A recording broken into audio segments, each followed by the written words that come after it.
What is the role of religion in our ever-changing world? From the NewsChannel 5 network, this is Issues of Faith. Hello, everyone. Welcome to Issues of Faith. Today we're talking about, will Christianity remain relevant in the future? That is the question that was asked by Reverend Clay Stauffer in a recent op-ed in the Tennessean. We're happy to have him here and discuss that interesting question. Reverend Clay Stauffer, thank you for being here. Good to be back, Ben. Always great to be with you. Senior pastor at Woodmont Christian Church. So we appreciate you coming on. And I enjoy seeing your articles in the Tennessean. This one was one that you wrote right at the start of the new year. Yes. And you say one of the questions many ask as we begin the new decade is whether or not Christianity will remain relevant and vibrant in the future. You say research continues to show that many young people consider themselves spiritual but not religious. And so you take it from there. When you ask young people that, what are they saying? Well, there's lots of research, Pew Research, that says the fastest growing religious group in our nation are the nuns, N-O-N-E, the nuns. They do not affiliate with any religious tradition, and they say, I'm spiritual, but I'm not religious. And we've all heard that. So then the question is, well, what does that mean? I happen to believe that you can't be religious without being spiritual. I think those two go hand in hand. But what you hear is they will say, oh, the church is hypocritical. The church is boring. The church is homophobic. The church is overly political, too involved in politics. And they'll list off a litmus tests of issues that they have with organized religion. And many of them are absolutely legit. And so I think that as the church looks ahead, in the 21st century, we have to take the feedback that we are getting seriously and have dialogue with the younger generations. And you say in here, after you list some of those things, that Christianity is seen as those things you mentioned, hypocritical, judgmental, overly political. For those of us who lead churches and preach on Sundays, pour out our heart and soul into faith, this is difficult to hear. Sure. I mean, I joke and say, look, if you want a list of problems to have with the church, come ask me. I'll give them to you, right? And I lead a church. It's hard for those of us who pastor and who preach on a regular basis to hear criticism and feedback about the church, because that's not what we want to hear. We want to hear the good things, that we are changing lives, that we are transforming people, that we're bringing them closer to Christ. But oftentimes, you hear the negative feedback, and organized religion is not perfect, and it has its baggage. But I've always said you can't throw out the baby with the bathwater, and there is so much good in Christianity that we have to hold on to and communicate in the future. So when you say you're talking to someone and they say these things, they throw those things out about the church, what do you say back? How do you counter that? Well, it depends on exactly what they're saying, but oftentimes I will agree with them and say, I can completely understand why you see it that way, but have you thought about this? Have you thought about all the good that the church does? Have you thought about the recovery groups that meet here, AA and Al-Anon? Have you thought about the community that's built? One of the great challenges, and I mentioned it in the article, that has been documented as we look into the 21st century, is loneliness and social isolation is becoming a huge problem. Many people feel like nobody cares about them. And subsequently, or interestingly enough, that has happened at the same time that social media has taken off. So what does that tell us? It tells us that those relationships formed on a screen are not adequate. And I think the church has an important role to play in getting people together for face-to-face community, building friendships and relationships that are grounded in the love of Christ. And so do you think this is, can we point to a reason why this is happening now? Is it because of social media? Is it because we are so divided politically? Is there a reason that young people are saying this and that we have this question that is asked by plenty now? Will Christianity remain relevant in the future? What is at the root of that? Is it social media? Is it political divide? What do you think it might be? Well, if you take a look back throughout history, you remember that we had the builder generation that came back after World War II, and they're the ones that literally built and started many of the mainline denominations and congregations that we see in a town like Nashville. And as that generation is dying. Tom Brokaw called them the greatest generation. As they are dying, then you have the baby boomers, and they're kind of a mixed bag. Some of them are support the church and are active, others do not. So the people that built the institutions, and it's not just the church, it's other institutions in our culture, they are no longer here, and the subsequent generations perhaps don't see the value of those institutions like the post-World War II generation did. And so I think that the criticisms are legitimate, and I think we need to listen to them, but we also have to counter that and say, but have you thought about this? Have you thought about all the good that's being done? Because there is baggage, and there's problems, and I'll be the first to tell you that, but we don't give it all up because of some criticism or a list of criticisms. Where does it originate? That's hard to answer because everybody has a different reason. Some people would say, I had a really bad church experience, or they might say, my parents drugged me to church every Sunday, whether I wanted to go or not, and really I didn't want to go, and then when I had the freedom, I wasn't going to go. There's all kinds of things that you find when you talk to people, and so you can't put your finger just on one thing. Interestingly enough, what you find with younger people is they might, for college or in their early adulthood, kind of get away from the church for a while, but then when they get married and they start having a family and children, they want to raise their children in the church. They want to give them those values that they had growing up, which is always something that's worth noting. Mm-hmm. Yeah, you do see that a lot. As far as the period we're in, I mean, we're doing this show the day after the State of the Union. Yep. There's going to be an impeachment vote today. Yep. You wrote this article right after Christianity Today had come out basically saying President Trump should be impeached. What the political climate we're in, how should churches navigate that? Yep. Because there is some young people do see there's a hypocritical side to right. churches supporting a president who has done this, this, and this, and others don't see a hypocrite. How should churches navigate that? The answer to that question is very carefully. I happen to believe that the polarization that we see in our politics for many years now has been bleeding over into our pews. And so what we find are, conservative evangelical churches, more liberal mainline churches, and so that polarization actually continues within Christianity. The church where I serve here in Nashville, in Green Hills, we intentionally try to have a big tent church. And that's where we acknowledge openly we are not going to agree on everything politically. We are not going to agree on Donald Trump and whether we like him or don't like him. We're not going to agree on Nancy Pelosi, but we are going to say that the love of Christ and the things that bring us together can still be greater than that which divides us. And if our world and Christianity in general cannot begin to get that message out, then I worry about what the future looks like because the polarization is happening in the faith as well. So yes, you do. You pastor a large church in Green Hills. It has Democrats and Republicans. Do you think it is good for a pastor maybe not to make his political views known to everybody? Is that even possible nowadays? It's really difficult. I've always considered myself a moderate, and nowadays when you tell people you're a moderate, they say, oh, well, that's a cop-out, you don't stand for anything. It's like, no, I actually represent the group that needs more of a voice in this culture, because most people that are watching this program are probably caught somewhere in the middle. They recognize that something is wrong, something is broken, but they don't quite know how we're going to fix it. And I think the only way that we fix it is we start giving candidates that have a more moderate message where they will work together, they will compromise, meet in the middle, a chance to be in office. And that's not the direction that our country has been going for some time now. And it's toxic. I mean, Ben, you know this. It's toxic. It's broken. The State of the Union last night, the president doesn't shake the speaker's hand. The speaker tears the speech up after it's over. I mean, every time we feel like, okay, surely this can't get worse, it seems to get worse. And so what will turn that around? I'd like to think that Christians could demonstrate a better way. But the reality is a lot of times Christians are a part of the problem. And faith is used as a tool for polarization.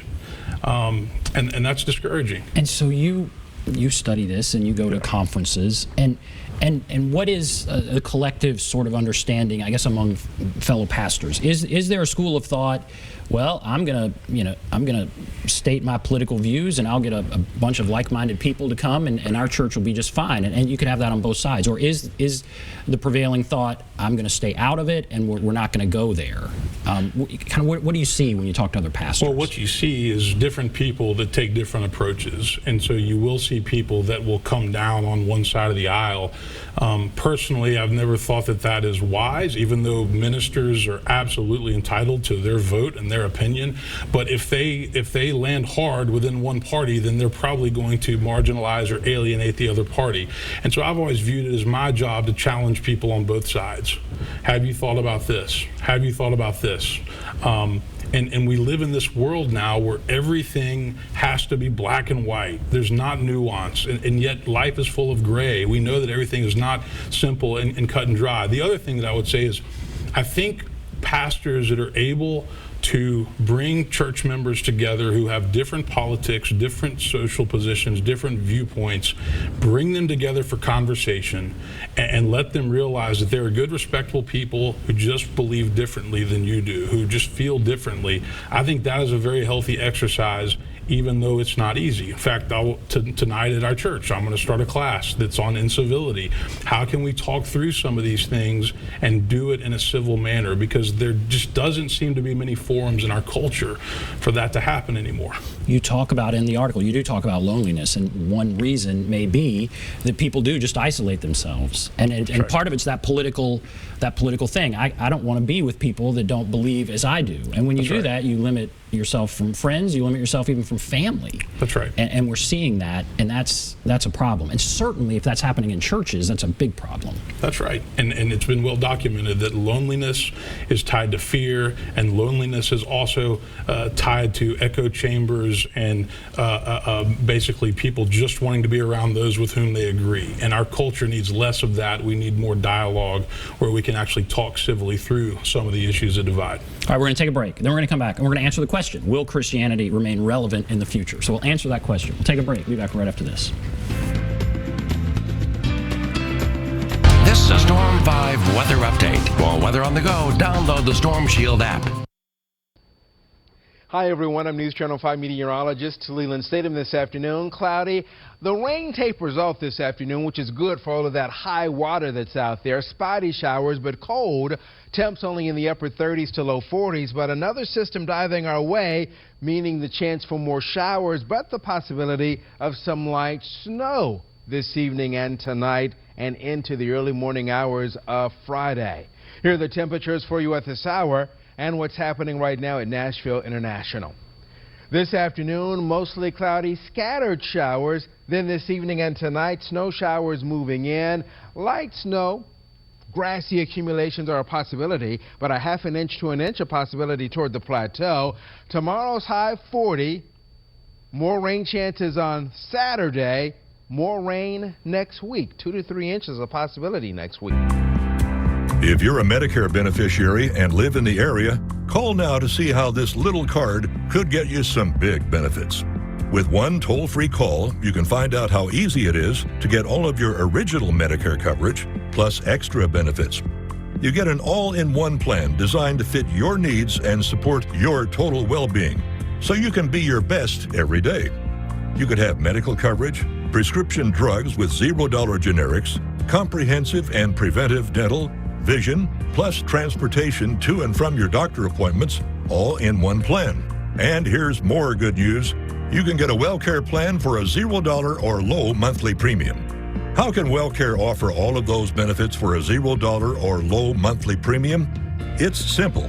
Medicare Advantage and Medicare Part D prescription drug coverage are important parts of Medicare. WellCare has a contract with Medicare to offer and provide these important options to you. Call right now to get your free copy of the WellCare All-in-One Guide. Call 1-877-907-2978 now. There is absolutely no obligation for requesting this free information. You get benefits that go beyond the basics, plus extra resources like smoking cessation and nutrition counseling. WellCare goes beyond healthcare for a better you. Call today to get your free copy of the all-in-one guide with absolutely no obligation. Your free plan guide will give you the details you need to make a smart choice for your Medicare coverage.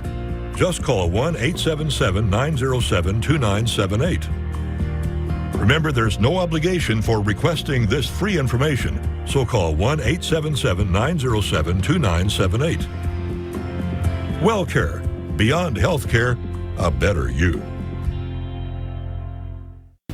Welcome back, everyone, to Issues of Faith. Happy to have with us Reverend Clay Stauffer. He's a senior pastor at Woodmont Christian Church, and he wrote an article in the Tennessean, an op-ed, Will Christianity Remain Relevant in the Future? We kind of set that up in the first part, and I think, and we're going to answer that question. The U.S. is kind of, some people worry, is going the way of Europe, right? Sure. Beautiful churches everywhere, but religion is not as big there. What do you think when that comparison is made? Are we headed in that direction? Well, there's a philosopher, a Canadian philosopher named Charles Taylor, who wrote a book a number of years ago, it may have been 10 years ago, called A Secular Age.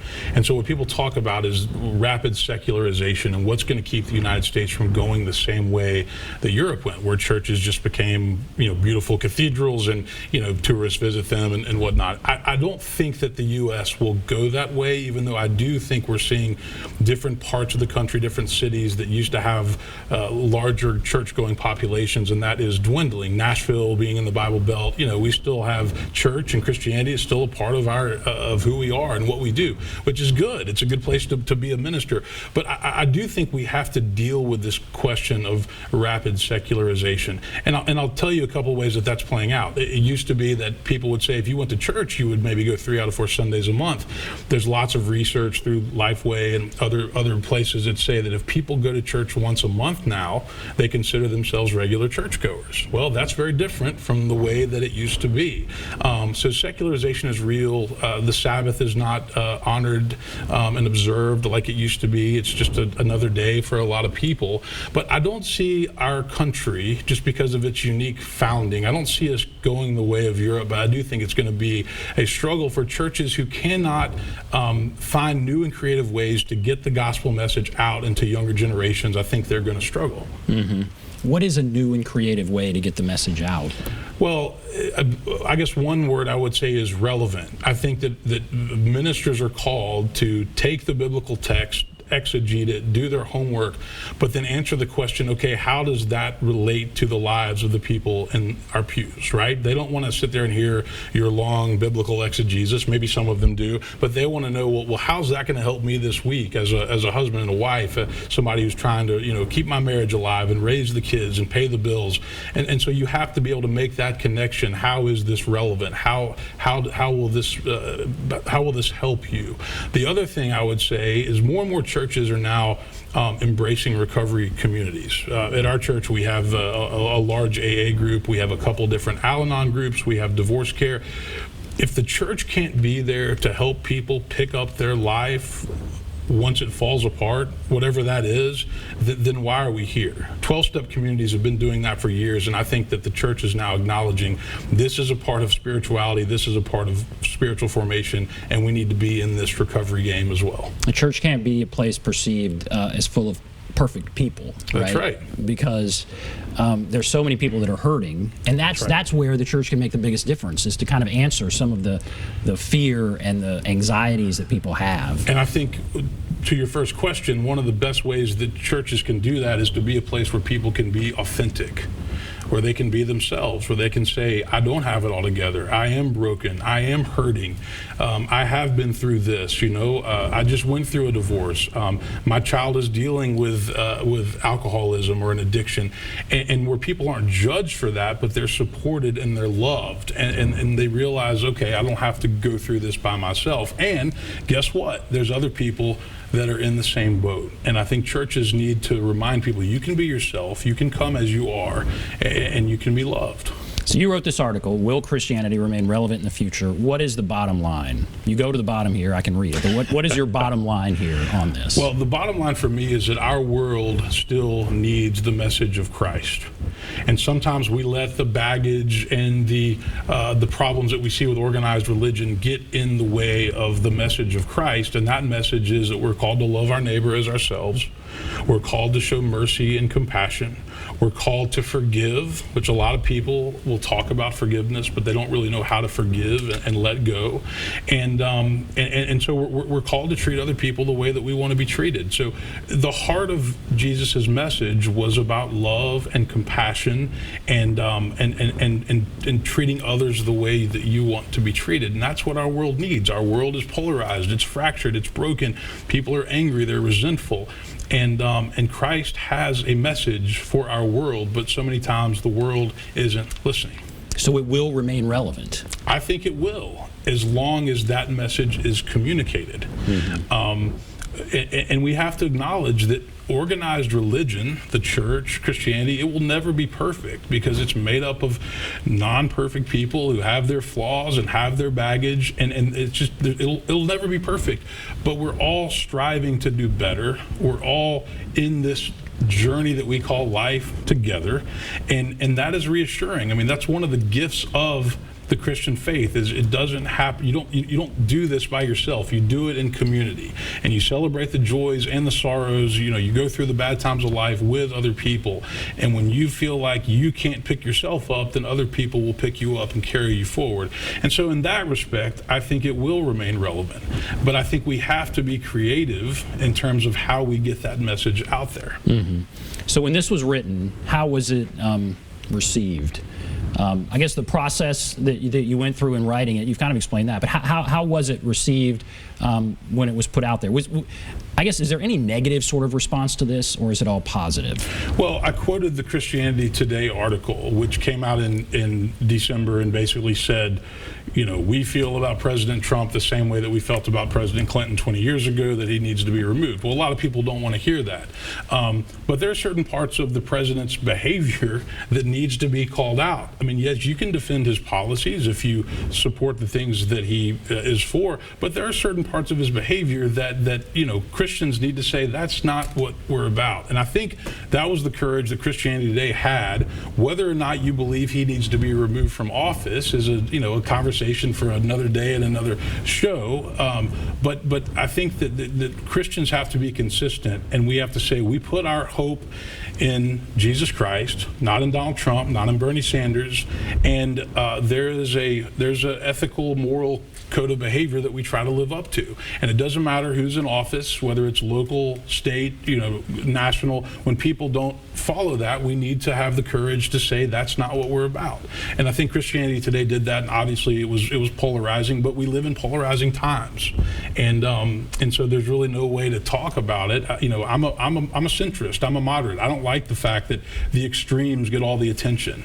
But I also believe that, the best sermon we can preach is the way we live our lives. And you say in here, when you talk about living in polarizing times, at the core of all of this is intense fear. Fear of the future, fear of being wrong, fear of not towing the party line, fear of accepting differences.